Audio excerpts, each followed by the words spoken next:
Welcome to the Musical Homestead. My name's Jenny. Today we're going to finish up Unit 4 in our theory textbook. So let's get started. Welcome back to the Theory Musica track. This track is geared towards the 6th grade through adult learner. If you're in kindergarten through 5th grade, you need the elementary track, and I'm going to link that in the description below. Today we will be finishing up Unit 4, and I've entitled today's lesson Unit 4C. We will be studying pages 20, 21, and 22 in your textbook. The textbook is The Fundamentals of Piano Theory, the preparatory level, and I'm going to link that in the description below. You need that along with the answer key to make sure you're doing it correctly. Once you've done all the previous lessons and you have your book, we're ready to go. Today I'm excited because we're going to learn about a new note, and we're going to use our rectangles and our squares to help make that note make sense. Today we're going to learn about a dotted quarter note. And if you can see, I have my rectangles, they're back, they're going to help us. So our dotted quarter note gets 1.5 counts. In order to explain that, I'm going to come up here first. Now remember, our quarter note gets 1 count, so I have this rectangle equaling 1 count. And then our eighth notes are both worth a half a count. So I take my rectangle, I divide it in half, and then I have eighth notes here. So the rhythm counting up here, if you remember from our last lesson, would be 1, 2, and. Did you hear my whisper and in there? So let's try it again. 1, 2, and. Now, our dotted quarter note gets 1.5 counts. It would be like taking this big rectangle and then adding this little piece together. That gives us the 1.5 counts. When I clap down here, my rhythm, it would be 1, 2, and. I am only going to be clapping on the 1 and on the and of 2. So let's try that together. If we're going to start right here, it would go 1, 2, and. Good job.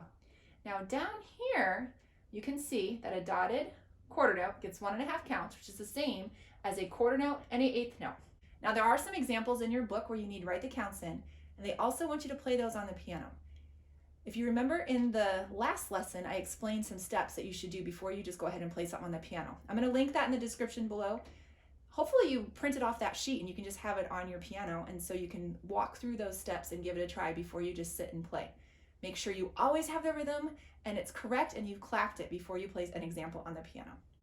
We're going to go ahead and look at our next example. We know that in 4/4, our time signature, the top number tells us there's 4 counts in a measure. The bottom number tells us that a quarter note gets 1 count. Now take a minute and look at this example. Do you notice something different? We do not have a full measure of 4 counts at the beginning. There's also something different about the end, but let's look at the beginning first. This is an example of something that we call an upbeat or a pickup note. Sometimes composers do not want to start their composition at the beginning of a measure, filling a full measure with 4 counts. So they have the ability to start with something called a pickup note or an upbeat, an incomplete measure. Now in my example, I have a very short selection, but you might have a song that starts with a pickup and it might have 20 or 30 measures. You always want to notice that the very last measure of your song, or of my example, is incomplete as well. So here we have 1, 2, 3 counts, and the 4th count was borrowed and put at the beginning of the song.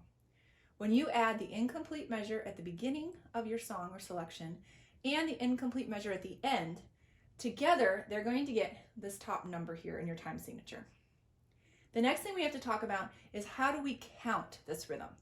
I know I have 1 count here, so do I put a 1 here?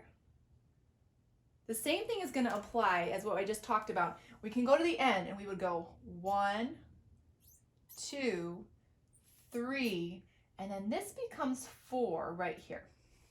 4, and then we know how to do this, so we're going to say 1, 2, 3, and 4. Now we have to clap this rhythm and count this rhythm. It becomes a little bit difficult. In the past, we've always said 1, 2, ready, go. Well, that would imply we're starting on the downbeat or the first count in a measure. So now what I would do is I would just count 1, 2, 3, 4. 1, 2, 3, and 4. 1, 2, 3. I like to start counting with a complete measure and then just come in wherever my upbeat or pickup note is. So once again, I would say 1, 2, 3, 4. 1, 2, 3, and 4. 1, 2, 3. Now it's time to introduce that every note has a partner rest. What I mean by that is we've learned all of these notes. We've learned how many counts they all get. We are going to now learn these symbols, learn their names, and realize these guys are partners and they both get 4 counts. So starting at the top, we have an 8th note, which gets half of a count, and an 8th rest, which also gets half of a count. Now, all of our rests mean that you're not going to play, or if you were singing, you're not going to sing. There will be no sound happening during a rest. It will be quiet. We have our quarter note, which gets 1 count, and then our quarter rest, which also gets 1 count of silence. We have our half note, which gets 2 counts, and our half rest, which gets 2 counts of silence. Our whole note, which gets 4 counts, and our whole rest, which gets 4 counts of silence. You may notice that these two are really similar. They have the line with a rectangle. This rectangle is on top, and this one's underneath the line. I remember this as a half rest because it looks like a hat, and half and hat both starts with H, and that helps me remember that the half note, or excuse me, the half rest looks like a hat. And then I remember, well, the opposite is the whole rest, and that's the opposite of the half. Now it's your turn to practice drawing these rests. So I wanted to point out a few different things before you went ahead and did it. Our 8th rest has a little dot, and then it looks like a fancy 7 comes out of that dot. And it doesn't take up the whole staff. Our quarter rest is the hardest. I like to do my quarter rest with just some little loops, and then I know that that looks like a quarter rest. Our half rest is always going to be on the 3rd line, 1, 2, 3. The 3rd line, and above the 3rd line is where you're going to draw your rectangle. You don't have to draw the thick line on either side. You're just going to draw a little rectangle on that 3rd line. The whole rest is on the 1, 2, 3, 4th line. The rectangle is going to be beneath the 4th line. Once again, you don't have to draw like a thicker line on either side. You're just drawing a little rectangle. And so these are our 4 rests. The next thing that you're going to be asked to do in your book is complete measures by adding rests. What you want to do first is you want to remember the 4 different types of rests that you can use. I'm going to write them up here. So we have our 8th rest, which is worth a half a count. Our quarter rest, worth 1 count. Our half rest, worth 2. And our whole rest, which is worth 4. When you look at the time signature, we know there's 4 counts in a measure, and a quarter note gets 1 count. So here we have an 8th note, here we have a half note. 1, 2.